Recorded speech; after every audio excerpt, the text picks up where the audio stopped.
આજના પોડકાસ્ટમાં આપનું સ્વાગત છે ને આજે આપણે વાત કરવાના છે કિડની ડિસીઝ વિશે. સામાન્ય રીતે આપણે જોઈએ છીએ કે આજકાલ આપણી આસપાસ આ પ્રકારના કિસ્સા ખૂબ વધી રહ્યા છે, જ્યાં પાંચમાંથી કદાચ એક બે વ્યક્તિને આપણે સાંભળતા હોઈશું કે ભાઈ એમને કિડની ડિસીઝ છે. પણ આમતોર ઉપર આજે આપણે એ ચર્ચા કરવાના છે કે શું યંગસ્ટર્સમાં કિડની ડિસીઝ વધી રહ્યા છે કે પછી આપણી જે એક માનસિકતા હતી કે 50-60 વર્ષ પછી જ આપણને કિડની ડિસીઝ થાય છે એવું છે. હકીકતમાં હોસ્પિટલ સુધી કેવા પ્રકારના કેસ જઈ રહ્યા છે અને કિડની ડિસીઝ કેમ વધારે પ્રમાણમાં થઈ રહ્યું છે, યંગસ્ટરને પણ કેમ થઈ રહ્યું છે, કયા કારણો છે અને શું કરવું જોઈએ. કારણ કે ઘણીવાર એવું થતું હોય છે કે કિડની ડિસીઝ થતા હોય છે ત્યાં કિડની ફેલ થઈ જાય 50% કે 80%, ત્યાં સુધી આપણને ખ્યાલ નથી આવતો કે ભાઈ આપણે આ રોગથી પીડિત છીએ. અને આટલા માટે જ આજે આપણે કિડની ડિસીઝ ઉપર ચર્ચા કરીશું. આપણી સાથે જાણીતા ડૉક્ટર રવિ બ્રહ્મભટ્ટ જોડાઈ ગયા છે, જે કિડની સ્પેશિયાલિસ્ટ છે અને લવ કિડની હોસ્પિટલના ડાયરેક્ટર પણ છે. રવિજી, આપનું સ્વાગત છે. સૌથી પહેલાં તો આપણે એ જાણવા માંગીશું કે કિડની આપણા શરીરમાં મુખ્ય શું કામ કરે છે. ઓકે, સો કિડની એક તો નોર્મલ સામાન્ય વ્યક્તિને કોઈ પણ પૂછો કિડની શું કામ કરે છે તો એકમાત્ર જવાબ મળે કે કિડની યુરિન બનાવે છે, કચરો સાફ કરે છે. ડેફિનેટલી કિડનીનું મુખ્ય કામ, તમે જે પણ ખોરાક ખાઓ છો એ ખોરાકમાંથી સારી સારી વસ્તુ છે શરીર એબ્ઝોર્બ કરી લે અને એમાંથી જે વેસ્ટ પ્રોડ્યુસ બને એ કિડની યુરિન દ્વારા નીકાળે છે. પણ કિડનીનું આ એકમાત્ર કામ નથી. આના સિવાય કિડની ઘણા બધા બીજા કામ કરે છે. ફોર એક્ઝામ્પલ, શરીરમાં બ્લડ પ્રેશરનું નિયંત્રણ, એ પણ સમજી લો કે કોઈ પણ વ્યક્તિને તમે પૂછો તો સામાન્ય રીતે જવાબ મળે કે હૃદય છે જે બ્લડ પ્રેશરનું નિયંત્રણ કરે છે. પણ આ વસ્તુમાં થોડું હકીકત નથી. કિડની છે શરીરનું મુખ્ય અંગ છે જે બ્લડ પ્રેશરનું નિયંત્રણ કરે છે. તમારું બ્લડ પ્રેશર વધી જાય તો કિડની યુરિનમાં સોલ્ટ અને વેસ્ટ પ્રોડ્યુસ એક્સક્રીટ કરીને તમારું બીપી કટ ડાઉન કરી શકે છે. સેમ ટાઈમ જો તમારું બીપી ઓછું થઈ ગયું હોય તો રેનિન નામનો હોર્મોન છે કિડની બનાવી તમારું પ્રેશર ઉપર કરી શકે છે. તો one is blood pressure. Second thing is બોડીમાં ઇલેક્ટ્રોલાઇટ બેલેન્સ. તમારા બોડીમાં sodium, potassium, magnesium, sulphur, phosphorus, આ બધા જ ઇલેક્ટ્રોલાઇટનું ઇમ્બેલેન્સ છે એ પણ કિડની દ્વારા મેનેજ થવામાં આવતો છે. Third thing is vitamin D. Vitamin D માટે પણ એવું છે કે આપ અને અમે જે ખોરાકમાં વિટામિન ડી લઈએ છીએ it is inactivated vitamin D. એની 2 સ્ટેપ એક્ટિવેશન પ્રોસેસ હોય છે. ફર્સ્ટ સ્ટેપ લીવરમાં થાય છે અને સેકન્ડ સ્ટેપ, જેને મોસ્ટ ક્રિટિકલ સ્ટેપ કહેવાય છે, એ કિડનીમાં થાય છે. એટલે કે વિટામિન ડી ખોરાકમાં ગયા પછી કિડનીમાં જ્યાં સુધી એક્ટિવ ના થાય ત્યાં સુધી એની એક્શન નહીં કરી શકે અને એને કારણે કિડનીનું વિટામિન ડીના સંરક્ષણ માટે પણ ખૂબ મહત્ત્વ છે. Fourth thing is haemoglobin production. Now એ પણ એ છે કે બોન મેરો કે અસ્થિ મજ્જા જે કહે છે ત્યાંથી હિમોગ્લોબિનનું પ્રોડક્શન થાય છે. પણ અસ્થિ મજ્જાને સિગ્નલ કોણ કરે છે? એ પણ કિડની છે. શરીરની અંદર હિમોગ્લોબિન જ્યારે ડાઉન થાય તેનો સૌથી પહેલો સિગ્નલ કિડનીમાં જાય. ત્યારે સ્પેસિફિક રિસેપ્ટર્સ કિડનીમાં હોય છે જે આ વસ્તુને સેન્સ કરે કે બોડીનું હિમોગ્લોબિન ડાઉન થઈ રહ્યું છે. અને ઇરિથ્રોપોઇટિન નામનો એક હોર્મોન છે એ કિડની બનાવે. એ ઇરિથ્રોપોઇટિન હોર્મોન બોન મેરોમાં જાય અને ત્યાં સિગ્નલિંગ કરે કે તમારે હિમોગ્લોબિન ઓછું થયું છે, બનાવો છે. દેન બોડી મેક્સ એ haemoglobin. So waste excretion is એક એસ્પેક્ટ છે કિડનીનો. અને સિવાય કિડની બીજા ઘણા બધા કામ કરે છે. એટલા માટે જ્યારે કિડની નબળી થઈ જાય તમારી, ત્યારે બધા જ ફેક્ટર નબળા થઈ જાય. તમારા બોન હેલ્થ તમારી વીક થઈ જાય, બોડીમાં બહુ બધા હોર્મોન્સ છે એ ઇમ્બેલેન્સ થઈ જાય. સો કિડની એવું કહેવાય છે અનસંગ હીરો ઓફ બોડી, કે જેના વિશે લોકો એટલી ચર્ચા કરતા નથી કારણ કે છુપાઈને કામ કરે છે. સો બટ એની અવેરનેસ ખૂબ જરૂરી છે.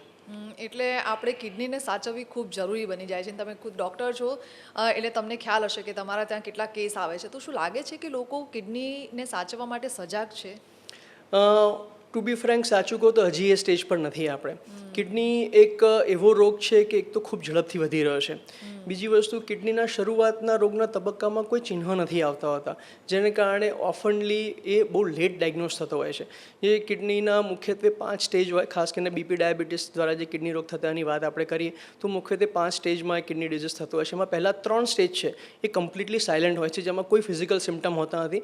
ક્યારેક ક્યારેક પેશાબમાં ફીણ આવી અને આંખ અને પગની અંદર સોજો આવો, આ 2 ચિહ્નો ક્યારેક ક્યારેક જ જોવા મળતા હોય છે.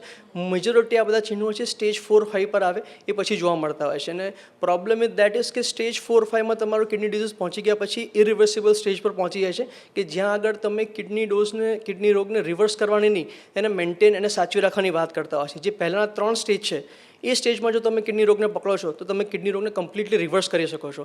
એટલા માટે જ એક અવેરનેસ ખૂબ જરૂરી છે. કિડની રોગના ચિહ્નો આવે એ પછી હું સારવાર કરાવવા જઈશ એના કરતાં હું આજે જ કિડની સારવાર કરાવીશ, ચેકઅપ કરાવીશ અને કોઈ પ્રોબ્લેમ જણાય છે તો આજેની સારવાર લઈશ. એ વધારે મહત્ત્વનું છે અત્યારના સ્ટેજમાં. અચ્છા, તો કિડની ડિસીઝ વધવાના મુખ્ય કારણો શું છે?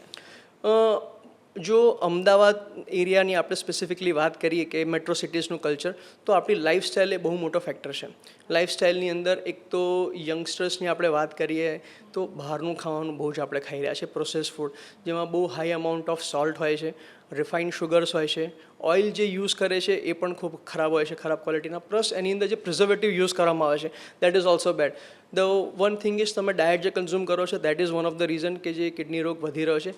સેકન્ડ થિંગ ઇઝ તમારું ઇન જનરલ સ્ટ્રેસ લેવલ હવે એક રીતે કહેવા જાઓ તો એક કોમન વસ્તુ થઈ ગઈ છે કે લોકો એક્સેપ્ટ કરી નાખ્યું છે કે આટલો સ્ટ્રેસ તો હોય લાઈફની અંદર, આમાં તો જીવવું પડશે ને બધા જીવે છે, પણ એ વસ્તુ તદ્દન ખોટી છે. એવું બિલકુલ નથી. સ્ટ્રેસ તમે બિલકુલ ઓછો કરી શકો છો, અને સ્ટ્રેસ છે એ બોડીની અંદર સટલ હોર્મોનલ ચેન્જીસ એવા કરે છે કે જે લાંબા ગાળે તમારું બીપી વધારે છે, લાંબા ગાળે તમને ડાયાબિટીસ આવવાની સંભાવના વધારી શકે છે, અને લાંબા ગાળે તમને કિડની રોગ આવવાની સંભાવના પણ વધારી શકે છે. થર્ડ વસ્તુ હાઇડ્રેશન પણ હું તમને કહીશ. લોકો ભાગદોડવાળી જિંદગીની અંદર પાણી પીવાનું એકદમ નેગ્લેક્ટ કરતા હોય છે કે હું તરસ લાગશે તો પાણી પીશ, તરસ લાગી છે પણ મારા કામ બાકી છે, અડધો કલાકનું કામ પતાવી દો પછી જઈને પાણી પીશ. આ બધી વસ્તુ પણ કિડનીને હેમ્પર કરતી. સાથે સાથે સ્ટોન ડિઝીઝના ઇન્સિડન્ટ્સ પણ ડિહાઇડ્રેશનને કારણે વધતા જોતા હશે. અને અમદાવાદ જેવા સિટીમાં કે જ્યાં આગળ ગરમીનું પ્રમાણ આટલું બધું હશે ત્યારે તમારું હાઇડ્રેશન એવું નહીં કે તરસ લાગે પછી હું પાણી પીશ, પ્રોએક્ટિવલી તમારે ડિસાઇડ કરવાનું છે કે દિવસનું મારે 3 લીટર 4 લીટર પાણી પીવાનું છે, અને એની how you have to finish before the day ends. So આ બધા ફેક્ટર્સ છે જેને કારણે અમે થર્ડ ઓલ્સો વન થિંગ કે કિડની ડિઝીઝ શોધવાના જે પેરામીટર્સ જે હતા, જે ટેસ્ટ છે એ પણ હવે એડવાન્સ થઈ ગયા છે. એટલે જે વસ્તુ આજથી સમજી લો 10 વર્ષ પહેલાં નથી શોધી શકાતી કિડની રોગની, એ હવે સામાન્ય ટેસ્ટથી આપણે પકડી શકીએ છીએ. તો એ પણ એક રીઝન છે કે અત્યારે કિડની રોગની સંખ્યા આપણે વધારે જોઈ રહ્યા છીએ, કારણ કે ડાયગ્નોસ્ટિક ટેસ્ટ પણ સારા થઈ ગયા છે. સો આ બધા પેરામીટરને કારણે કિડની રોગ ડેફિનેટલી ગુજરાતમાં તો 100% વધી રહ્યો છે, અને યંગ એજમાં પણ વધી રહ્યો છે, એ પણ મેં કોમનલી જોયેલું છે. પણ ડૉક્ટર, સામાન્ય રીતે લોકોને એટલું નથી ખબર હોતી કે ભાઈ મારે કિડની માટે કયા ટેસ્ટ કરાવવા જોઈએ. તો જો કોઈને ટેસ્ટ કરાવવા હોય તો કયા ટેસ્ટ કરાવવા જોઈએ ખાસ કિડની માટે? સો સૌથી મોસ્ટ ઇમ્પોર્ટન્ટ ટેસ્ટ જે મારા હિસાબે તમારા વ્યુઅર્સે ઘણીવાર સાંભળ્યું હશે, ક્રિએટિન નામનો ટેસ્ટ આવે છે. ક્રિએટિન બેઝિકલી તમે જે ખોરાક ખાવ છો એમાંથી વેસ્ટ પ્રોડ્યુસ જે બોડી બનાવે છે, મેનલી મસલમાંથી જે બનાવે છે, એમાંના એક વેસ્ટ પ્રોડ્યુસનું નામ ક્રિએટિન છે. ક્રિએટિનની લાક્ષણિકતા એ છે કે કિડની શરીરનું એકમાત્ર અંગ છે જે આ ક્રિએટિન બોડીમાંથી રિમૂવ કરી શકે છે. સો જ્યારે કિડનીનું ફંક્શન વીક થઈ જાય તો બોડીમાં ક્રિએટિનનું પ્રમાણ વધી જાય. તો એક છે ક્રિએટિનનો રિપોર્ટ, એ રિપોર્ટ કરાવીને તમે ચેક કરી શકો છો. પ્રોબ્લેમ વિથ ક્રિએટિન ઇઝ કે ક્રિએટિન તમારું કિડની ડેમેજ ચાલુ થયાના 3-4 વર્ષ પછી ઇન્ક્રીઝ થવાનું ચાલુ થાય. જો તમે બીપી ડાયાબિટીસ દ્વારા કિડની રોગની જો વાત કરતા હોઈએ તો બીપી ડાયાબિટીસ દ્વારા કિડનીનો ડેમેજ આજથી સપોઝ ચાલુ થયો છે તો it will take 3-4 years before creatinine increase, કારણ કે બોડીમાં કિડની પાસે 30% રિઝર્વ વોલ્યુમ આપેલો હોય છે. સો એને નલિફાય કરવા માટે યુરિન માઇક્રોઆલ્બ્યુમિન એટલે કે યુરિનમાં પ્રોટીન કેટલું લીક થાય છે એનો એક ટેસ્ટ આવે છે, જે આપણને ડાયાબિટીસ અને બીપી દ્વારા જે કિડની રોગ થાય છે એના શરૂઆતના પહેલા બીજા તબક્કામાં તમને કિડની રોગ પકડી પાડે છે. અને જરૂરી એટલા માટે હોય છે કે જો તમે ક્રિએટિન વધ્યા પછી તમે ડાયગ્નોઝ કરો છો તો you are already too late. તમારા કિડનીમાં એક તરહનો ઇરિવર્સિબલ ડેમેજ એસ્ટાબ્લિશ થઈ ગયો છે. અને એમાં એ પછી છે ને પછી તમે ઘણીવાર સાંભળવું પણ હશે ક્રિએટિન વધી જાય પછી કે હવે તો મારું ક્યારે ઓછું થઈ જ નથી રહ્યું, 2 ક્રિએટિન છે, 1.5 ક્રિએટિન છે, આટલું રહેશે. સો ક્રિએટિન એકવાર વધી ગયા દેટ સજેસ્ટ કે તમારા કિડનીમાં એક ટાઈપનો ઇરિવર્સિબલ ડેમેજ થઈ ચૂક્યો છે. અને એટલા માટે આપણે યુરિન પ્રોટીનનો રિપોર્ટ કરાવવાનો છે કે તમે અર્લી સ્ટેજ પર કિડનીનો ડિઝીઝ પિકઅપ કરી શકો અને તમે કમ્પ્લીટ રિવર્સ કરી શકો કે તમે આગળ આવનારા કિડનીના ડિઝીઝથી બચી પણ શકો. સો મુખ્યત્વે 2 ટેસ્ટ, ક્રિએટિનિન અને યુરિન માઇક્રોઆલ્બ્યુમિન, આ 2 ટેસ્ટ એવા છે કે જે તમે કિડનીનું સામાન્યપણે બરોબર કામ કરી રહી છે કે નહીં જાણી શકો છો. એના સિવાય પછી યુરિનમાં ઇન્ફેક્શન છે, એ બધા માટેના અલગ અલગ પ્રકારના ટેસ્ટ હોય છે. પણ કિડનીના ફંક્શન માટે મુખ્યત્વે 2 ટેસ્ટ, ક્રિએટિનિન અને યુરિન માઇક્રોઆલ્બ્યુમિન, આ 2 ટેસ્ટ કરીને તમે સામાન્ય રીતે જાણી શકો છો. સપોઝ સામાન્ય લોકોને કોઈ પણ વ્યક્તિને એવું જાણવું હોય કે ભાઈ મને કિડની રોગ છે, તો કયા લક્ષણો છે કે એમને ખબર પડી શકે કે હું આ રોગથી હવે પીડાઈ રહ્યો છું? કારણ કે મેં એવું સાંભળ્યું છે કે જનરલી લોકોને નથી ખ્યાલ આવતો કે એમની કિડની ફેલ થઈ ગઈ છે કે કિડની ડિસીઝથી એ પીડાઈ રહ્યા છે. મને કિડની ડિસીઝ છે એવું કેવી રીતે ખબર પડે? સો બહુ સરસ સવાલ પૂછ્યો. કિડની ડિઝીઝ તમને ખબર છે, તમને ખબર કેવી રીતે પડે? કારણ કે કિડની રોગ is often called a silent disease. Why silent disease? કે શરૂઆતના તબક્કામાં કિડની રોગના કોઈ સ્પેસિફિક ચિહ્નો હોતા નથી. સામાન્ય ચિહ્નો જેમ કે પગમાં સોજા આવવા, આંખના નીચેના ભાગમાં સોજા આવવા, પેશાબની અંદર ફીણ આવવું, પેશાબની ફ્રિકવન્સીમાં વધારો અથવા તો ઘટાડો થઈ જવો, પેશાબ અટકીને આવવો, આ બધી વસ્તુઓ છે કિડની સ્ટેજ 3-4 પછી આવી જાય એ પછી થતી હોય છે. શરૂઆતના તબક્કામાં જ્યાં તમે કિડની રોગને રિવર્સ કરી શકો છો એ સ્ટેજમાં તમે માત્ર યુરિન અને બ્લડ ટેસ્ટથી જ તમે ખબર પાડી શકો કે તમારી કિડની પર અસર છે કે નહીં. બાકી સામાન્ય રીતે થાક લાગવો, ઉર્જા ઓછી થવી, પેશાબ પગની અંદર સોજા આવવા, આ મુખ્યત્વે કિડની રોગના ચિહ્નો હોય છે. ઘણીવાર એવું હોય છે કે ભાઈ જે લોકો યુરિન મતલબ જતા હોય ત્યારે એમનું કલર અલગ અલગ આવતો હોય છે, તો શું એનાથી પણ ખબર પડી શકે કે તમને કિડની ડિસીઝ છે ને હવે તમારે રિપોર્ટ કરાવી લેવો જોઈએ? ઓકે, સો યુરિન કલર એ બહુ બધા ફેક્ટર્સથી ચેન્જ થતો હોય છે. અને યુરિન કલર ચેન્જ થવો ઓલવેઝ એવું નેસેસરી નથી કે કિડની રોગને સિગ્નલ કરતો હોય. તમે સપોઝ ડિહાઇડ્રેટેડ છો તો તમારું યુરિન કન્સન્ટ્રેટેડ બનશે, તો તમારું ડાર્ક યલોઇશ કલરનું યુરિન આવી શકે છે, ઓરેન્જીશ ડાર્ક કલરનું યુરિન આવી શકે છે. તો યુરિન કલર જોઈને આઈ વોન્ટ સે કે તમને ડિટરમાઇન કરી શકશો. હા, એની કન્સિસ્ટન્સી એટલે કે જો ફીણ આવે છે તમારા યુરિનની અંદર, ઝાગ સાથે સફેદ કલરના પદાર્થ આવે છે, હા તો ડેફિનેટલી તમારે કિડની રોગ માટે ચેક કરાવવું જોઈએ. જો આ ડિસીઝથી બચવું હોય અથવા આ ડિસીઝ તમને થયા હોય તો કયા પ્રકારની ધ્યાન રાખવું જોઈએ, કયા પ્રકારનો ખોરાક ખાવો જોઈએ, શું ટાળવું જોઈએ? બહુ સરસ વાત કીધી મેડમ, કારણ કે કિડની રોગ માટે લોકો એવું સમજતા હોય છે કે દવાઓ ખાઈશ ને બધું સરખું થઈ જશે, એવી બિલકુલ વસ્તુ નથી. ઘણા બધા રોગમાં દવા માત્રથી ફરક પડી જતો હોય છે, પરંતુ કિડની રોગમાં દવાનું જેટલું મહત્ત્વ છે એટલું જ મહત્ત્વ ખોરાકનું છે. કારણ કે કિડની જે તમે ખોરાક ખાવશો એમાંથી જે વેસ્ટ પ્રોડ્યુસ બને છે એ કિડનીએ સાફ કરવાનો છે. સો એવા બધા જ પદાર્થો જે કિડની માટે ભારે પડે છે તમારે અવોઇડ કરવા છે. For example salt is a biggest problem in our country as of ગુજરાતની જો સ્પેસિફિકલી વાત કરીએ, આપણે ગુજરાતીઓ ખાવાના ખૂબ શોખીન છે અને ચટપટું અને ચટાકેદાર ખાવાના આપણે આદિ પણ છીએ.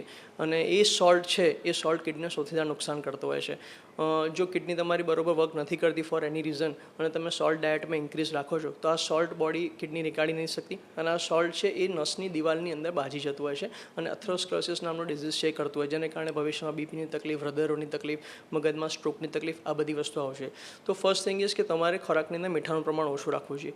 બીજી વસ્તુ, પાણીનું પ્રમાણ પુષ્કળ રાખવું જોઈએ, તમારે ડિહાઇડ્રેશન રહેવું નથી. એક પ્રોટીન માટે પણ ઘણા લોકોને ક્વેશ્ચન હોય છે કે મારી કિડનીમાં મારે પ્રોટીન પાવડર અલગથી લેવાય કે ના લેવાય, પ્રોટીન વધારે ખાવું તો કિડની મારી ડેમેજ થાય કે ના થાય. તો એવું હોતું નથી. પ્રોટીન શરીરનું એક નેચરલ વસ્તુ છે, એક એસેન્શિયલ સબસ્ટન્સ છે, તમારે ડાયટમાં લેવો જોઈએ. ઓવર પ્રોટીન યુઝ છે એ સમટાઈમ કિડનીને હાર્મફુલ કરી શકે છે, એસ્પેશિયલી જો તમે ડૉક્ટરના ગાઈડન્સ સિવાય ડાયરેક્ટલી કોઈ મિત્ર અથવા તો કોઈ એવો પર્સન કે જે આ ક્વોલિફાઈડ નથી તમને આપવા માટે, એ તમને પ્રોટીન પાવડર સપ્લાય કરી દે છે અને તમે હેવી અમાઉન્ટમાં પ્રોટીન પાવડર લઈ લો છો તો તમને ડેફિનેટલી એનાથી કિડની પર ડેમેજ થઈ શકો છે. જે વ્યક્તિઓ જિમમાં જાય છે અથવા તો જે વ્યક્તિઓને પ્રોટીન પાવડર લેવાનું પ્લાન કરી રહ્યા છે તો એ લોકોએ શું ધ્યાનમાં રાખવું જોઈએ અથવા પ્રોટીન પાવડર લેતા પહેલાં એમને શું ચેક કરાવવું જોઈએ? તો ડેફિનેટલી તમારે એક ક્રિએટિનનો રિપોર્ટ કરાવવો જોઈએ. બીજું, યુરિન આલ્બ્યુમિન ક્રિએટિન રેશિયો કરીને એક રિપોર્ટ આવે છે જેમાં બેઝિકલી યુરિનમાંથી પ્રોટીન કેટલું લીક થાય છે એ ચેક કરતું હોવું જોઈએ. જો તમારા યુરિનમાં પ્રોટીન લીક થાય છે ફોર એક્સ રીઝન કોઈ બી કારણથી, તો તમારે પ્રોટીન સપ્લિમેન્ટ અલગથી ના લેવા જોઈએ, કારણ કે પ્રોટીન સપ્લિમેન્ટ આ યુરિન લીકેજ ઇન્ક્રીઝ કરી દેશે અને કિડનીને ડેમેજ કરશે. અધરવાઇઝ હેલ્ધી કિડની માટે મોડરેટ અમાઉન્ટમાં પ્રોટીન ઇઝ ગુડ, તમારે લેવું જોઈએ. પણ over excess use of protein supplement એ without guidance you should absolutely avoid taking. ડાયાલિસિસની વાત કરીએ તો શું દરેક કિસ્સામાં ડાયાલિસિસ કરાવવું જરૂરી હોય છે? ના, બિલકુલ નહીં. ડાયાલિસિસ તો અમારા માટે લાસ્ટ રિસોર્ટ હોય છે. ડાયાલિસિસ તો કિડની રોગના બે ડિફરન્ટ પ્રકારના કિડની રોગ હોય છે. એકને એક્યુટ કિડની ડિઝીઝ કહેવાય, એકને ક્રોનિક કિડની ડિઝીઝ કહેવાય. બંને કેસની અંદર ડાયાલિસિસની જરૂર પડી શકતી હોય છે, પણ બંને કેસમાં ડાયાલિસિસના રિક્વાયરમેન્ટ અને કોઝ અને ડ્યુરેશન ડિફરન્ટ હોય છે. મોસ્ટ ઓફ ધ કન્ડિશન જે આપણે રૂટીનલી કિડની ડિઝીઝમાં જોતા હોય છે એક્યુટ કિડની ઇન્જરી, કે જેમાં કોઈ દવાથી, ઇન્ફેક્શનથી, ડિહાઇડ્રેશનથી કિડની પર ઇન્જરી થઈ હોય છે, એ બધી કન્ડિશનમાં તમે કયા કારણથી કિડની ડેમેજ થયો છે એને એડ્રેસ કરો તો ડાયાલિસિસની રિક્વાયરમેન્ટ આવવાના ચાન્સીસ ઓછા થઈ જતા હશે.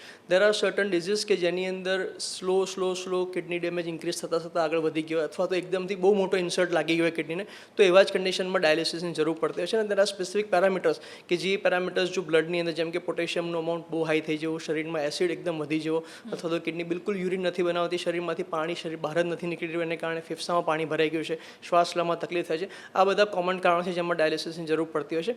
અધરવાઇઝ રૂટીન કિડની પેશન્ટમાં અમે ડાયાલિસિસની રિક્વાયરમેન્ટ નથી હોતી અને અમે રેકમેન્ડ બી નથી કરતા એ કરવા માટે. હવે કિડની ડિસીઝના મુખ્ય કારણ આપણે ડાયાબિટીસ અને બીપીને ગણી શકીએ કે નહીં? બિલકુલ. You will surprise to know that હર 10 ડાયાબિટીસમાંથી લગભગ 4 કે 5 લોકો અત્યારે કિડની રોગથી પીડાય છે, અને દર 10 ડાયાલિસિસ લેતા વ્યક્તિઓમાંથી 7 પેશન્ટ એવા છે કે જે લોકોને ડાયાબિટીસની તકલીફ છે. સો ડાયાબિટીસ તો ઇન્ડિયાની અંદર મેઇન ફેક્ટર છે કે જે કિડની ડિઝીઝ કરી રહ્યો છે અને ડાયાલિસિસમાં એન્ડ સ્ટેજ તરફ લઈ જઈ રહ્યો છે. સેકન્ડ, બીપી એના સેકન્ડ નંબર પર આવે છે. અરાઉન્ડ 2 થી 3 લોકો બીપી 10માંથી જે લોકોને કિડનીની તકલીફ હોવાની સંભાવના હોય છે. સો ઓવરઓલ તમને એટલું કહી શકાય કે ઇન્ડિયાની અંદર 60 થી 70% લોકો એવા છે જે કિડની રોગથી પીડાય છે, એના આઈધર ડાયાબિટીસ છે ઓર બ્લડ પ્રેશરની તકલીફ છે. તો એ બે મેઇન કોઝ છે. આના સિવાય પણ ઘણા બધા કારણો હોય છે. અમે અત્યારે રિસન્ટલી પેઇન કિલરનો વપરાશ અમે ખૂબ જોઈ રહ્યા છે. ઘણી બધા પેશન્ટો અમારી પાસે આવે છે કે સર બધું સારું હતું, અમે રિપોર્ટ કરવા ગયા, એકદમથી કિડની પર ડેમેજ આવે છે, ક્રિએટિન વધારે આવે છે, અમે તો કશું કર્યું જ નથી, શું થયું કેમ ખબર નથી પડી. પછી અમે રેટ્રોગ્રેડ હિસ્ટ્રી લેતો કરે, હા સર માથું દુખાવો થતો હતો મને 1.5-2 મહિનાથી, એના માટે રોજ પેઇન કિલરની ગોળી લેતો હતો. સો પેઇન કિલરની ગોળી પણ સાયલેન્ટલી કિડનીને ડેમેજ કરતી હોય છે, એક વસ્તુ છે. ફોર્થ થિંગ ઇઝ ગ્લોમેરુલોનેફ્રાઇટિસ કરીને એક એન્ટિટી આવે છે જેની અંદર બોડીની ઇમ્યુન સિસ્ટમ કે જેનું ડિઝાઇન બોડીને પ્રોટેક્ટ કરવા માટે થયું છે એ મ્યુટેટ થઈ જાય અને બોડીને પ્રોટેક્ટ કરવાની જગ્યાએ આપણે બોડીને હાર્મ કરે. ફોર એક્ઝામ્પલ કિડનીસને, તો એની અંદર સ્પેસિફિક પ્રકારના કિડનીના રોગ થતા હોય છે. સો પણ મુખ્યત્વે તો આપણે જોઈએ જે તમારા મારા હાથની અંદર છે બચાવ કરો એ છે બીપી ડાયાબિટીસ દ્વારા થતા કિડની રોગ, કે જેને તમે અર્લી સ્ટેજ પર પિકઅપ બી કરી શકો છો, અર્લી સ્ટેજ પર ડાયગ્નોઝ કરી અને તેને રિવર્સ કરી શકો છો કમ્પ્લીટલી. એઆઈની વાત કરીએ કે જનરલી અત્યારે દરેક ફિલ્ડમાં એઆઈ છે. શું ડૉક્ટરની ફિલ્ડમાં પણ એઆઈ છે અને શું એઆઈથી આપણે કોઈ પણ રોગને જાણી શકીએ છીએ? ખાસ જો કિડની ડિસીઝની વાત કરીએ તો એઆઈ હું એવું કહીશ કે બે ધારી તલવાર જેવું છે.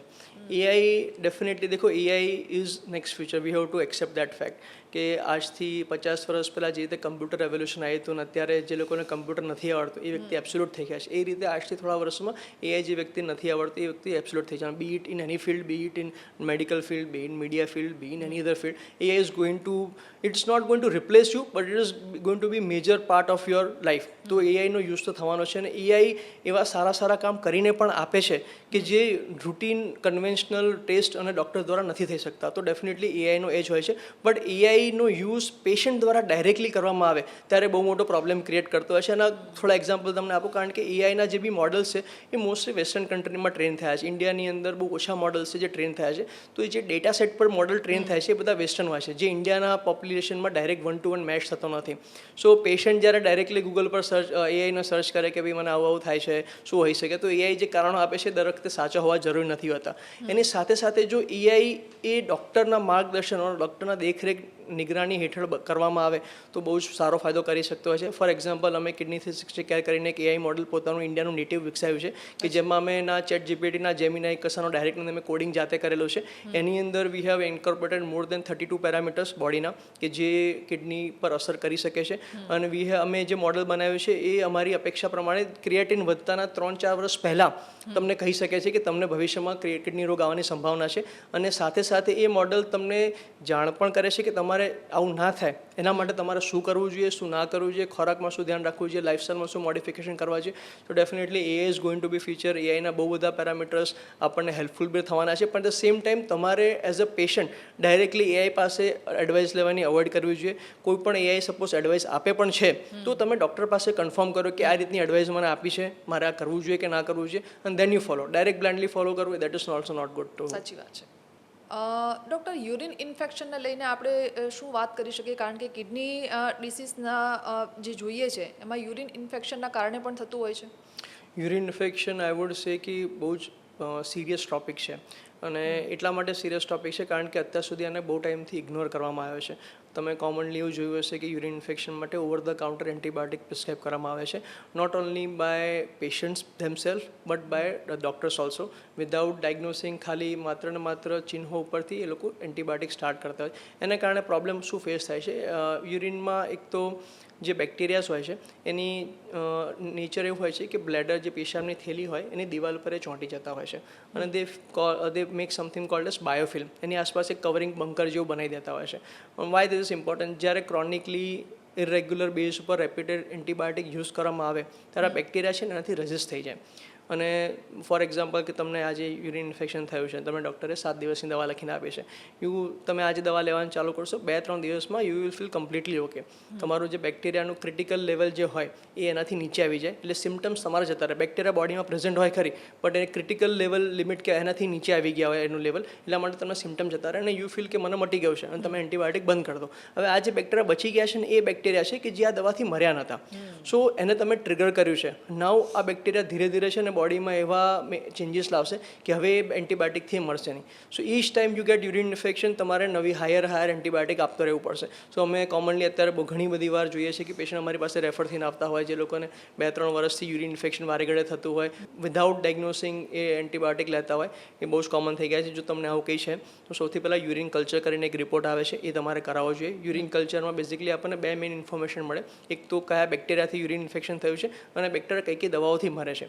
પછી you have to take complete course of that antibiotic depends vote your doctor saying. તમારા ડૉક્ટર કહે 7 દિવસ લેવાનો છે 14 દિવસ લેવાનો છે યુ ટેક કમ્પ્લીટ કોર્સ અને પછી તમારે યુરિન ઇન્ફેક્શનનો કોર્સ પતી જાય પછી યુરિનનો એક રિપીટ ટેસ્ટ કરીને જોવાનું હોય છે કે જેની અંદર યુરિનમાં પસેલ્સ આવે છે કે નહીં. ઘણીવાર અમારે પસેલ્સ આવતા હોય છે તો અમારે લોંગ સ્ટેન્ડિંગ એન્ટીબાયોટિક 21 દિવસ 1.5 મહિના સુધી પણ અમારે એન્ટીબાયોટિક આપવી પડતી હોય છે. But you have to take complete course. Second thing is ફિમેલમાં કોમન યુરિનેટર ઇન્ફેક્શન રિકરન્ટ થતું હોય છે અને મેની ટાઈમ ટ્રીટ કર્યા પછી બધું સારું કર્યા પછી પણ વારે ઘડે આવી જતું હોય છે. એ કન્ડિશનમાં મેલ પાર્ટનર્સને પણ ઓલવેઝ સ્ક્રીન કરવા જોઈએ કારણ કે યુરિન ઇન્ફેક્શન જો તમારા હસબન્ડ વાઈફ છો તો જો ફિમેલને છે તો મેલમાં ઓલમોસ્ટ આવી જ જતું હોય છે અને પછી મેલ છે સીડર બની જતો હોય છે. મેલમાં યુરિન ઇન્ફેક્શન ડેવલપ થવાના ચાન્સીસ ઓછા છે કારણ કે મેલની યુરેથ્રા જે યુરિન નળી આવે છે બહુ લાંબી હોય એટલે યુરિન ઇન્ફેક્શન ઓછું થતું હોય છે as compare to female. But પછી કેવું થાય છે કે ફિમેલમાંથી મેલને થાય મેલ છે સીડર બની જાય. એવરી ટાઈમ તમે ફિમેલને ક્લિયર કરો મેલ છે ફરી સીડ કરી દે. સો જો કોઈ ફિમેલ પેશન્ટ છે કે જેને યુરિન ઇન્ફેક્શન રિકરન્ટ થાય છે તો એને કલ્ચર કરવાની સાથે સાથે એના હસબન્ડ છે એનું પણ યુરિન કલ્ચર કરાવવું જોઈએ. એને ઇન્ફેક્શન છે તો એ પણ તમારે ટ્રીટ કરવું છે. તો યુરિન ઇન્ફેક્શન અને બિલકુલ ઇગ્નોર કરવું ના જોઈએ અને ડૉક્ટરને પૂછ્યા અગર એન્ટીબાયોટિક માર્કેટમાંથી તો બિલકુલ તમારે લેવી ના જોઈએ. પ્લસ ક્રેનબેરી જ્યુસ કરીને આવે છે that is good for kidney એ તમે લઈ શકો છો over the counter. Otherwise hydration is key. Hydration પુષ્કળ પાણી પીવો. પેશાબ લાગે તો પેશાબ રોકી નહીં રાખવાનો. યુ ટેક સમ ટાઈમ અને ગો એન્ડ વોઇડ. ઘણા લોકોને આદત હોય છે બેઠા બેઠા યુરિન આવે છે આટલું કામ પતે ન જવું. ના ડોન્ટ ડુ દેટ. સ્પેશિયલી જો તમને ડાયાબિટીસ છે અને યુરિન ઇન્ફેક્શનની તમને હિસ્ટ્રી છે પાસ્ટમાં તો બિલકુલ તમારે યુરિન જો લાગે તો તમારે go and avoid the urine. ડાયાલિસિસની વાત કરી. ડાયાલિસિસ અને કિડની ટ્રાન્સપ્લાન્ટ બંનેમાં શું ફરક છે? Okay, dialysis it is also often called as artificial kidneys. કેમ આર્ટિફિશિયલ કિડની કહેવામાં આવે છે? ડાયાલિસિસમાં કિડનીના જે મુખ્યત્વે જે કચરો સાફ કરવાનું જે બોડીમાં કામ છે તો જ્યારે કિડની આપણી કામ નથી કરતી હોતી અને બોડીમાં કચરો એક્યુમલેટ થઈ જાય છે ડાયાલિસિસ મશીન દ્વારા એ આપણે વેસ્ટ પ્રોડ્યુસને બોડીમાંથી રિમૂવ કરી શકે છે. પણ જેમ મેં કીધું એમ પ્રમાણે કે વેસ્ટ શરીરમાંથી રિમૂવ કરો એ કિડની એકલા કિડનીનું ખાલી એ માત્ર કામ નથી, કિડનીના બીજા બધા બી કામ છે. તો ડાયાલિસિસ પર જ્યારે વ્યક્તિ હોય તો માત્ર કિડનીનું જે ફિલ્ટરેશનનું કામ છે એ મશીન તમને કરીને આપે.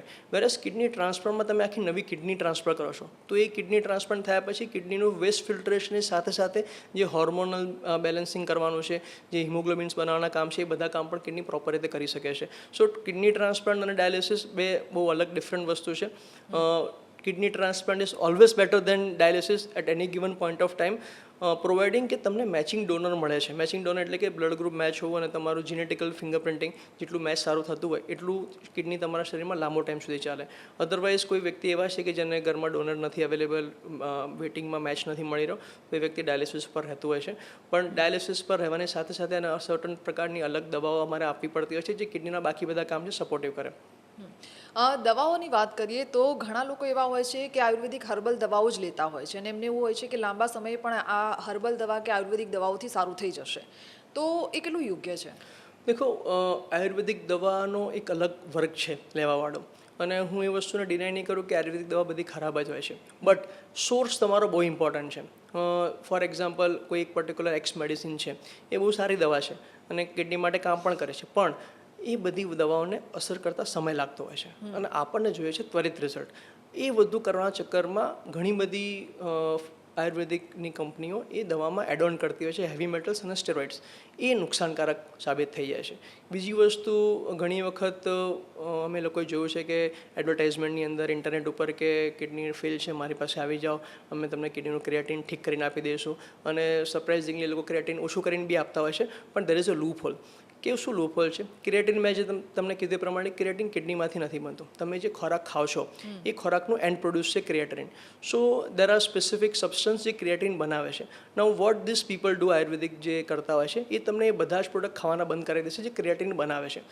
જો તમારી કિડની એની એ સ્ટેજ ઉપર છે, ઘણીવાર કિડનીનું ફંક્શન વર્સન થઈ રહ્યું છે, તેમ છતાં બિકોઝ તમારા બોડીમાં ક્રિએટિન બનતું નથી એટલા માટે તમે બ્લડ ચેક કરો તો રિપોર્ટમાં ક્રિએટિન તમારું લો આવશે. But that is false sign. અમારી પાસે ઘણા બધા પેશન્ટ જે શરૂઆતમાં મારી પાસે પાસે આવ્યા પછી કહે કે ના અમારે અહીંયા જવું છે, તે વેન્ટ 6-8 મહિના સુધી જતા રહે, 8-9 મહિના પછી અમારી પાસે પાછા આવે. જ્યારે પાછા આવે તો એકદમ વીક થઈ ગયા હોય પેશન્ટ, બોડીમાં એનર્જી જેવું બાકી ના રહે, અમે એને રિપ્લેસ કરવાનું ચાલુ કરીએ. જેવું રિપ્લેસ કરવાનું ચાલુ કરીએ ક્રિએટિન જે 2-3ની આસપાસ હતું એ વધીને 7-8 પર પહોંચી ગયેલું હોય છે. સો અને ઘણું લેટ પણ થઈ ગયું હોય છે, બિકોઝ આ ન્યુટ્રિશન જે બંધ કરી દેવામાં આવે છે એ ખાલી પ્રોટીન ઇન્ટેક બંધ નથી કરતા, તમારા માઇક્રોન્યુટ્રિયન્ટ બી બંધ થઈ જાય છે. અને બોડીની સ્મૂથ મિકેનિઝમ માટે certain amount of protein, certain amount of micronutrient એ પણ નેસેસરી છે. તો તમે બિલકુલ કટ ઓફ કરી દો છો આ વસ્તુને તો શરૂઆતમાં તમને સારું ફીલ થશે, 2-3 મહિના તમને ક્રિએટિન ઓછું થશે, ફીડકુલ થશે, વજન ઓછું થશે, પણ લોંગર રનની અંદર ઇટ ઇઝ નોટ ગુડ. એ પેશન્ટ પાછા અમારી પાસે આવતા હોય છે, અને જ્યારે અમારી પાસે પાછા આવતા હોય છે ત્યારે તો ઘણા લેટ સ્ટેજ ઉપર હોય છે, અને કિડનીની સાથે સાથે બિકોઝ ઓફ આ બધું કટ ડાઉન કરવાના કારણે બીજા પ્રોબ્લેમ્સ બી શરૂ થઈ ગયા હોય છે બોડીના, જે પણ અમારે ટેકલ કરવાનો હોય છે. સો આયુર્વેદિક એવું નથી કે બધી જ ખરાબ હોય છે, પણ યુ સી ધ સોર્સ, ક્યાંથી મળી રહ્યું છે, check if it is trusted source, then only go for Ayurvedic treatment. બીજું અમે એક પણ વસ્તુ નોટ કરી છે કે આયુર્વેદિક મેડિસિનની ક્વોલિટીમાં પણ બહુ જ ડ્રાસ્ટિક ડાઉનગ્રેડ થયું છે. આપણે આયુર્વેદામાં જે મેડિસિનનું જે રિઝલ્ટ લખ્યું છે એ સેમ રિઝલ્ટ હવે એચ્યુ કરું સેમ મેડિસિનમાં ડિફિકલ્ટ છે, કારણ કે quality of medicine, quality of જે ફર્ટિલાઇઝર જે યુઝ કરે છે એ લોકો, જ્યાંથી ઉગે છે, ધીસ હેવ બીન ચેન્જ, આપણું સોઇલ ચેન્જ થઈ ગઈ છે. તો સેમ વસ્તુ નો એક્શન સેમ નથી, હવે એક્શન ઘણી ડિટોરિએટ થઈ ગઈ છે, અને આને કમ્પલસેટ કરવા માટે દે એડ એ પ્રોબ્લેમ વધારે ક્રિએટ કરતા હોય છે. બિલકુલ. ખાસ કરીને તમે હોસ્પિટલ પણ ચલાવો છો ને કિડની સ્પેશિયાલિસ્ટ છો, એટલે એ પૂછવા માંગીશ કે દિવસના કે મહિનામાં આપણે આમ કિડની ડિસીઝના કુલ કેટલા કેસ આવતા હશે? અત્યારે આ રોગ કેટલો ઝડપથી ફેલાઈ રહ્યો છે અને કુલ કેટલા કેસ આવે છે, ને આ કેસ આપણે જોઈએ તો યંગસ્ટર્સમાં વધારે જોવા મળે છે કે પછી આફ્ટર 50-60 એજ? ઓકે, કે એક વસ્તુ તો હું ક્લિયર કહી શકું છું, કિડની ડિઝીઝ એલાર્મિંગ સ્ટેજ પર વધી રહ્યો છે. નોટ ઓનલી ઇન અમદાવાદ પણ ગુજરાત. આઈ વિલ નોટ સે ગુજરાત બહારનું છું, પણ ગુજરાતની અંદર એલાર્મ રેટ પર કિડની રોઝ ઇન્ક્રીઝ થયો છે, અને એ બંને એજ ગ્રુપમાં ઇન્ક્રીઝ થઈ રહ્યો છે.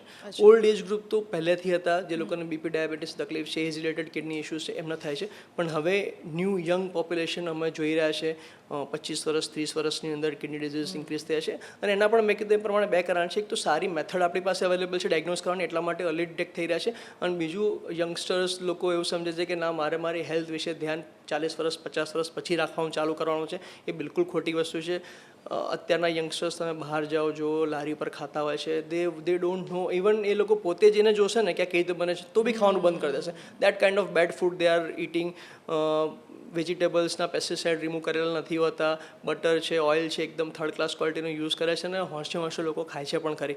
અને એની સાથે સ્ટ્રેસ, આ બંને ડેડલી કોમ્બિનેશન બની જાય છે, જે ખાલી કિડની રોગ નહીં, હૃદય રોગ, બ્લડ પ્રેશર, ડાયાબિટીસ, આ બધું રોગ, અને છેલ્લે at the end psychiatric disorders. કારણ કે everything is link with mental health તમારી. જ્યારે તમે ડિફરન્ટ કાઇન્ડ ઓફ ડિઝીઝથી તમને યંગ એજમાં ઓન ચાલુ થાય તો તમે માનસિક રીતે પણ તમે થાકી જાઓ છો. એ ડિઝીઝ પણ અમે કોમનલી જોઈ રહ્યા છે. સો યસ, ડેફિનેટલી ઓલ્ડ એજમાં તો રેપિડ ઇન્ક્રીઝ છે જ, પણ young, that is very new thing. જે અમે જ્યારે સ્ટડી કરતા ત્યારે આટલા બધા યંગ પેશન્ટ નહોતા જોઈ રહ્યા. હવે લાસ્ટ 2 વર્ષથી we have seen rapid increase in kidney disease in young population also. So yes, આપણી જે યંગ જનતા છે એમને પણ આ વસ્તુ, એવું નહીં કે હું મોટો થઈશ પછી મારી કિડની જોઈશું, એવું નહીં. You have to start today, because it is today what you are doing is going two reflect after 20 years. આજે તમે ડાયટ ખરાબ તમારો છે, લાઇફસ્ટાઈલ ખરાબ છે, તમને કાલે કિડની રોગ નથી થવાનો, પણ આ તમે જે કન્ટિન્યુ કરવાનો છે એનાથી આથી 15 વર્ષ 20 વર્ષ પછી તમને 100% કિડની રોગ આવવાની સંભાવના વધી જશે. અચ્છા, આ કિડનીને હેલ્ધી રાખવા માટે શું ખાવું, કેટલું પાણી પીવું જોઈએ, કઈ એક્સરસાઇઝ કરવી જોઈએ? ઓકે, સૌથી પહેલાં પાણીની વાત કરીએ તો hydration is key for maintaining kidney health. તમે પાણી પુષ્કળ પીવું જોઈએ, દિવસનું 3 થી 4 લીટર મિનિમમ પાણી પીવું જોઈએ તમારી કિડની હેલ્થને સારી રાખવા માટે. બટ જો તમારી કિડની ઓલરેડી ડેમેજ થવાની ચાલુ થઈ ચૂકી છે, ફોર એની એક્ઝામ્પલ, તમને ડૉક્ટર દ્વારા એવું કહેવામાં આવશે કે તમારી કિડની નબળી છે, પછી તમારે પાણીનું પ્રમાણ લિમિટ કરી દેવું આવશે. કારણ કે હવે એ કિડની ફંક્શન નથી કરી રહી. તમે વધારે પાણી પીશો, તે વધારે પાણી નીકાળી નહીં શકે, અને વધારાનું પાણી શરીરમાં જમા થવાનું ચાલુ થશે, જેને કારણે સોજા આવશે તમને, ફેફસામાં પાણી ભરાશે તો શ્વાસ લેવામાં તકલીફ થશે. તો યસ, તમારે કિડનીને મેન્ટેન રાખવી છે હેલ્ધી પોઝિશનમાં, તો તમારે વધુ પાણી પીવું જોઈએ. ધ સેમ ટાઈમ તમને ખબર પડે છે કે તમને કિડની રોગ છે, પછી તમારે એનું કટ ડાઉન કરી નાખવું જોઈએ. તો first thing is water. Second thing is salt. મેં આગળ પણ કીધું છે, ફરી વાર કહું છું, salt is biggest enemy of kidney. You should absolutely avoid. મીઠું બને એટલું ઓછું ખાઓ. પછી એ સિંધિયા નમક હોય, black salt, pink salt, rock salt, all salt are equally bad. Absolutely તમારે recently I have saw one ad something called as healthy salt. I was wondering, salt cannot be healthy, it is a poison. You have to understand this thing. આજે લોકોને now recent studies had shown shown કે early age યંગસ્ટરમાં લોકો મના કરે છે newborn બેબીને 2.5 વર્ષ સુધી તમારે સોલ્ટ નથી આપવાનું, 15 વર્ષ સુધી તમારે સોલ્ટ રિડ્યુસ કરો. Why are saying research has shown કે અર્લી એજ પર તમે સોલ્ટ જેટલું વધારે ખાઓ છો લોંગ સ્ટેન્ડિંગ પર સોલ્ટ એટલું ડેમેજ કરે છે. અને ગુજરાતીઓ તો શોખીન છે, આપણે gota, khaman, gathiya, dhokla, papdi all is very soda અને અનહેલ્ધી સોલ્ટ ખાય છે. તો સોલ્ટ તમારે રિડ્યુસ કરવાનું છે. અને સોલ્ટ રિડ્યુસ કરવાથી જે મોડો ટેસ્ટ તમને લાગે છે ને એ 1.5-2 મહિના સુધી જ રહેતો હોય છે. 1.5 મહિના 2 મહિનામાં તમારી જીભ છે એનાથી યુઝ ટુ થઈ જાય છે, પછી તમને એક મોડું નથી લાગતું. બટ આપણે આ 1.5 મહિનાનો સ્ટેપ ભરવા માટે અચકાતા હોય છે, જે હું તમને તમારા માધ્યમથી તમારા વ્યુઅર્સને કહેવા માગું છું કે salt definitely you have two avoid. Third thing is process food. બહારનું જે ફૂડ પેકેટની અંદર આવે છે, બહારનું જે એમાં હાઈ અમાઉન્ટ ઓફ સોલ્ટની સાથે સાથે એ લોકો ચટપટું બનાવવા માટે શુગર બી નાખતા હોય છે, રિફાઇન્ડ શુગર. એની સાથે ઓઇલ પણ ખરાબ હોય છે એમનું. તો પેકેજ ફૂડ તમારે અવોઇડ કરવાના છે. ઇન જનરલ હેલ્ધી ફૂડ ખાઓ, ઘરનું ખાઓ, રોટલી શાક દાળ ભાત બધું જ તમે ખાઈ શકો છો. બટ બહારનું ફૂડ કોઈ બી અમાઉન્ટનું તમારે અવોઇડ કરવાનું છે. Kidney is not that complicated. એના માટે તમારે આ નાની નાની વસ્તુઓ જ કરવાની છે, અલગથી બીજું કંઈ તમારે જરૂર નથી. હા, બીજું તમે વ્યાયામ કરી શકો છો. Daily 30 minute walk is definitely તમને બહુ જ હેલ્પ કરે છે. સ્મોકિંગ ઇઝ ઓલ્સો, હું તમને કહીશ કે યંગસ્ટર્સ બહુ જ કરી રહ્યા છે અને તેમને ખબર નથી કે સ્મોકિંગથી કિડનીને એટલું બધું ડેમેજ થાય છે. તમે સમજો કે નિકોટિન જે આવે છે એ કિડનીથી ફિલ્ટર થતું હોય છે, છેલ્લે યુરિનથી નીકળતું. તમે લોકોને એવું લાગતું કે ના સિગરેટ ફિગરેટ તો ફેફસામાં તકલીફ થશે ને, એવું નથી. અલ્ટિમેટલી બ્લડમાં જાય છે, પછી કિડનીને જ ફિલ્ટર કરવાનું છે. તો આ બધું ટોબેકો જે નિકોટિન બોડીમાં ગયું છે છેલ્લે કિડની પર કરવાનું છે. અને સ્મોકિંગના કેસ બી યંગસ્ટર્સમાં બહુ જ વધી રહ્યા છે. સો એ પણ એક વસ્તુ છે. લાઇફસ્ટાઇલ મોડિફિકેશન, તમારી સ્થૂળતાવાળું જીવન, કે ઘરેથી બહાર નીકળીને ગાડીમાં બેસવાનું કે સ્કૂટર બાઇક પર બેસવાનું, ત્યાંથી ઓફિસમાં જવાનું, કોઈ વોકિંગ નહીં કરવાનું. અને બીજું આપણે એક વસ્તુ એ પણ સમજવાની જરૂર છે કે આપણો જે ગુજરાત સાઈડનો જે પટ્ટો છે, we are very heavily genetically diabetic અને હાઇપરટેન્શનના પોપ્યુલેશન આપણા એરિયામાં વધારે જોવા મળતા હોય છે. તો આપણે તો ઓલરેડી હાઈ રિસ્કમાં આવીએ છીએ. જો આપણે બધું ફોલો કરીએ છીએ તો પણ આપણે હાઈ રિસ્કમાં છે, કારણ કે આપણે જન્મ હાઈ રિસ્ક જગ્યાએ લીધેલો છે. સો આ બધી વસ્તુ એડ ઓન કરે છે. થર્ડ થિંગ ઇઝ કે સ્ટોન પણ આપણે રાજસ્થાન, ગુજરાત, એમપીનો સ્ટોન બેલ્ટ કહેવાય છે.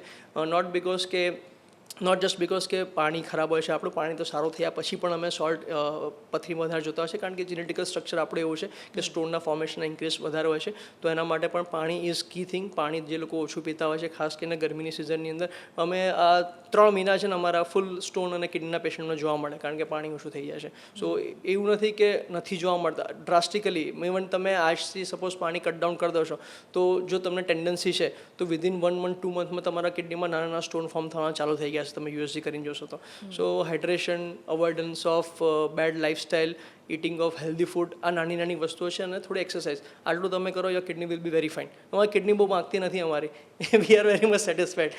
બટ નાની નાની વસ્તુ છે જે તમારે ધ્યાન આપવાની છે. સાચી વાત છે, કારણ કે બહુ કિંમતી વસ્તુ છે ને, જેને આપણે સાચવવા માટે જો એ કેટલીક વસ્તુઓનું ધ્યાન આપીશું તો આપણે જ નિરોગી રહીશું.